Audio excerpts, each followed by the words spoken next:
33,745달러. 지난해 우리나라 1인당 국민 총소득입니다. 1년 새 2.6% 늘어난 국민소득은 7년 전 3만 달러에 처음 진입한 후 여전히 4만 달러 벽을 깨지 못하고 있습니다. 그간 1인당 그 나이가 뒷걸음치는 수만 3개년.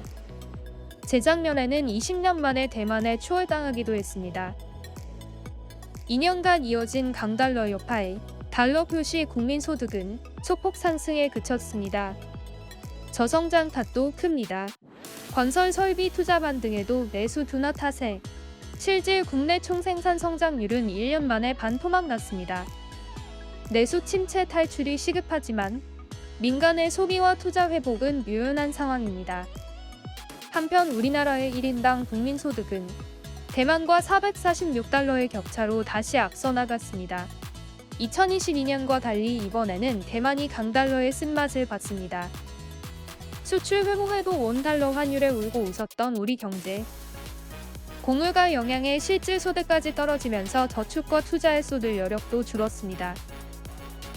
올해 경기 전망이 지난해보다 낙관적이라지만 내수 회복과 건설 투자 반등 등이 과제가 될 것으로 보입니다.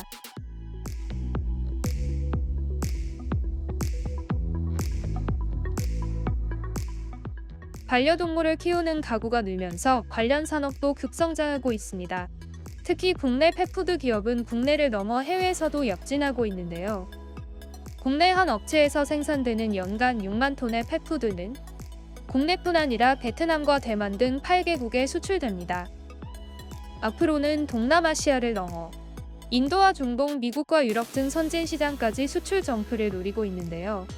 펫푸드의 위생과 안전을 식품 수준으로 관리해 세계 시장의 문을 두드린다는 계획입니다. 다만 아직까지는 해외판로 개척을 위한 시장 정보가 부족해 갈증을 느낀다는 게 업계 설명인데요.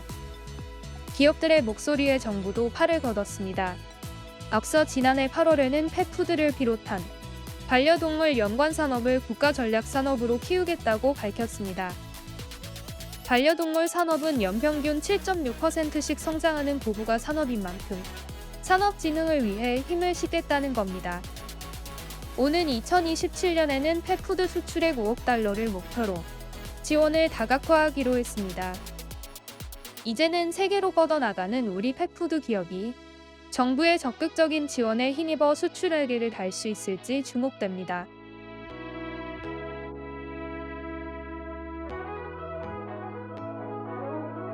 아이 한 명당 1억 원.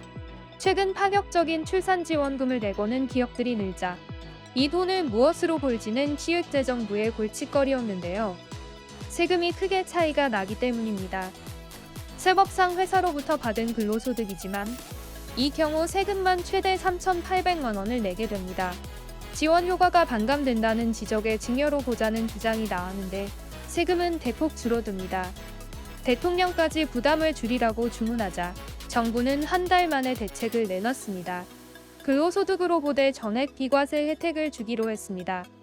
2년 내 출산한 근로자가 대상으로 최대 2회까지 적용 가능합니다. 이미 지급한 기업에도 올해분부터 소급 적용되는데 단 자녀에게 직접 지급할 경우 증여로 간주됩니다. 탈세 악용을 막기 위해 형제 자매 등 지배주주의 특수관계인은 대상에서 제외됩니다. 기업도 인건비로 인정받아 법인세를 더 내지 않습니다. 형평성 논란은 풀어야 할 과제입니다. 대기업에 비해 지원 여력이 턱없이 부족한 중소기업은 혜택과 거리가 먼 게 현실인데요. 소규모 기업에 대한 대책과 일가정 양립 방안이 병행돼야 한다는 지적인데요.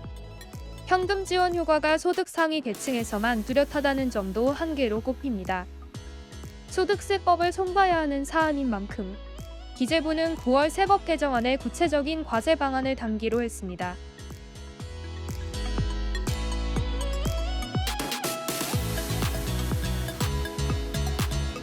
어느 것 하나 속 시원하게 잡히지 않는 물가, 다시 3%대로 올라섰습니다. 소비자 물가가 3%대로 올라선 건 농산물과 유가가 주도했는데요. 농산물은 20.9%, 신선과일은 41.2%나 급등해 32년 5개월 만에 가장 많이 올랐습니다. 석유류도 하락폭을 줄이면서 상대적으로 물가 상승을 부추겼습니다. 자주 구매하는 품목으로 구성된 생활물가 지수는 3.7% 올랐습니다. 피부로 느끼는 부담이 훨씬 높은 건데 더 뛸 가능성도 제기됩니다. 한국은행은 당분간 생활물가 오름세가 계속돼 물가 둔화 흐름이 매끄럽지 않을 것으로 봤습니다. 정부도 이 상황을 엄중히 받아들인다며 여러 대책을 내놨는데요.